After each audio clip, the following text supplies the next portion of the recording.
오늘 우리가 함께 파헤쳐볼 이야기는요, 그냥 흔한 참치통조림 이야기가 아닙니다.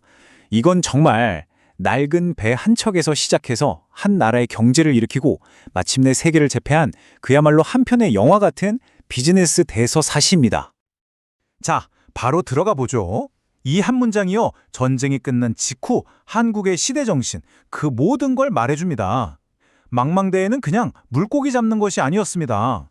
그건 바로 생존이었고 국가의 자존심이 걸린 아주 절박한 전장이었던 겁니다. 당시 상황이 얼마나 절박했는지 알려면 이 숫자를 보셔야 해요. 1950년대 후반 우리나라 1인당 국민소득이 100달러가 안 됐습니다. 이게 무슨 말이냐면요. 바다에 나가서 목숨 걸고 벌어오는 그 1달러가 한 가족의 운명, 아니 나라의 운명을 좌우하던 그런 시절이었다는 뜻입니다. 자, 모든 이야기는 바로 여기서 1957년 6월 29일에 시작됩니다. 대한민국 역사상 최초의 원양어선 진화모가 미지의 바다를 향해 막 닻을 올리려던 바로 그 순간이었죠. 근데 이 배에 정식 선원도 아닌 젊은이가 한 명 다요. 바로 김재철이라는 청년이었죠. 대학까지 졸업해서 앞길이 창창한데 그걸 다 버리고 실습항해사로 배에 오른 겁니다. 심지어 바다에서 죽어도 누구도 원망하지 않겠다. 이런 목숨을 건 각서까지 쓰고 말이죠. 왜 그랬을까요? 오직 마도로스가 되겠다는 그 뜨거운 꿈, 그거 하나 때문이었습니다. 자, 이걸 보시면 당시 마도로스가 어떤 의미였는지 바로 감이 오실 거예요. 이건 그냥 좋은 직업 수준이 아니었어요. 그야말로 인생 역전의 유일한 동화줄이었죠. 당시 끔찍한 가난에서 벗어날 수 있는 거의 유일한 방법이었거든요. 오죽하면 여대생들이 가장 만나고 싶어하는 신랑감 1순위로 꼽힐 정도였으니까요. 하지만 현실은 언제나 그렇듯 전혀 낭만적이지 않았습니다. 진화모는 남태평양에서 정말 상상도 못할 시련에 부딪히게 됩니다. 그야말로 맨 땅의 헤딩이었던 거죠. 얼마나 경험이 없었냐면 한 번은 180cm나 되는 엄청 큰 돛새치를 잡고는 이게 그토록 찾던 참치인 줄 알고 너무 기뻐서 대통령한테 보냈대요. 나중에야 그게 돈 되는 참치가 아니란 걸 알고 땅을 쳤다고 하니 말 다 했죠. 자, 근데 바로 여기서부터 김재철이라는 사람의 진짜 대단함이 드러나기 시작합니다. 남들이 그냥 우왕좌왕할 때 그는 이걸 데이터로 본 거예요. 매일 밤 남몰래 일본 어류도감을 달달 외우고 날씨, 조류, 잡은 고기 양을 하루도 빠짐없이 기록했습니다. 그리고 이 데이터를 분석해서 바다의 길을 읽어낸 거죠. 이게 바로 그를 평범한 선원에서 캡틴으로 만든 결정적 차이였습니다. 그의 실력은 금세 소문이 나서요. 당시 세계 참치 어업의 중심지였던 사모아 항구에서 전설적인 인물이 됩니다. 사람들은 그를 부르는 이름이 따로 있었어요. 바로 캡틴 김.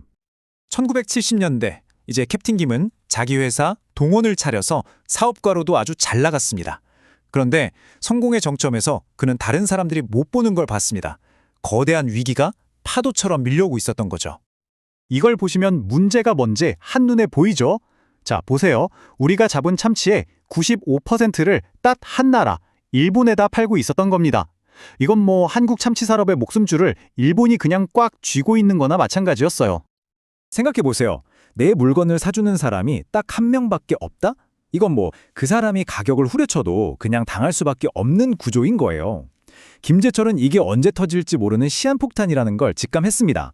새로운 시장이 필요했어요. 그래서 내린 결론은 판을 아예 바꾸자.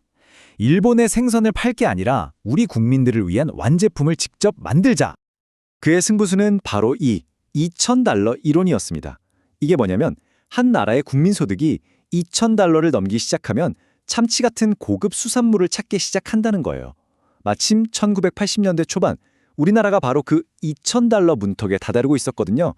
김재철은 바로 이 타이밍에 모든 걸 겁니다.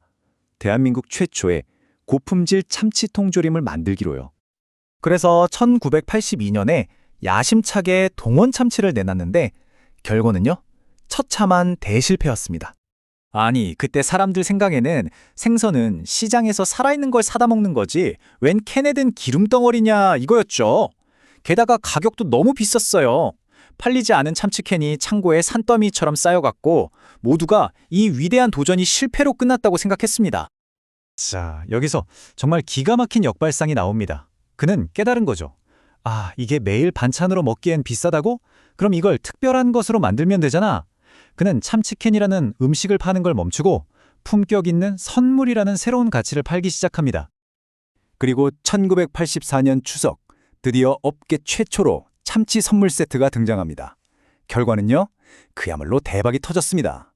내가 사 먹긴 좀 아까운데 남한테 선물하긴 딱 좋네. 이 절묘한 심리를 정확히 꿰뚫은 거죠. 이 전략 하나로 참치캔은 모든 한국 가정의 필수품이 되었고 산업의 판도를 완전히 뒤바꿔 놓았습니다. 자, 이제 시간은 훌쩍 흘러서 동원은 이제 거대 기업이 됐습니다. 그리고 이 모든 이야기의 활용점정이라고 할 만한 정말 영화 같은 순간이 찾아옵니다. 이게 정말 믿기지 않는 이야기죠. 1963년 젊은 선장 김재철이 사모아에서 처음으로 참치를 납품했던 회사가 바로 미국의 스타키스트였어요. 그 거대한 공장을 보면서 무슨 생각을 했을까요? 그런데 40여 년 뒤 그 회사를 통째로 사러 온 겁니다. 그것도 그냥 산 게 아니에요. 모두가 움츠러들었던 2008년 글로벌 금융위기 때 망해가던 회사를 과감하게 인수해서 평생 바다에 쌓은 자기만의 노하우로 단 6개월 만에 흑자로 돌려놓습니다. 이건 정말 경영의 신이라고 밖에는 설명이 안 되죠. 그리고 지금 동원은 세계 최대 수산 기업 중 하나가 됐고요. 그 스타키스트는 미국 시장의 40%를 차지하는 그룹의 핵심 중의 핵심, 캐시카우가 됐습니다. 정말 녹슨 배 한 척으로 시작해서 글로벌 제국을 이룬 건데요. 그런데 말이죠. 그에게 이 모든 부와 명예를 안겨준 바로 그 바다가 이제는 새로운 질문, 아주 어려운 질문을 던지고 있습니다. 바다를 정복하고 또 시장을 정복했어요. 그럼 그 다음은 뭘까요? 이제는 이윤과 환경 보존 사이에서 새로운 길을 찾아야 하는 또 다른 미지의 바다로 나아가야 하는 거죠. 반세기 전 아무도 가지 않던 길을 개척했던 그 젊은 선장의 정신으로 과연 이 위대한 캡틴의 회사는 이 새로운 도전을 어떻게 헤쳐나갈까요? 이 놀라운 이야기의 다음 장이 정말 궁금해집니다.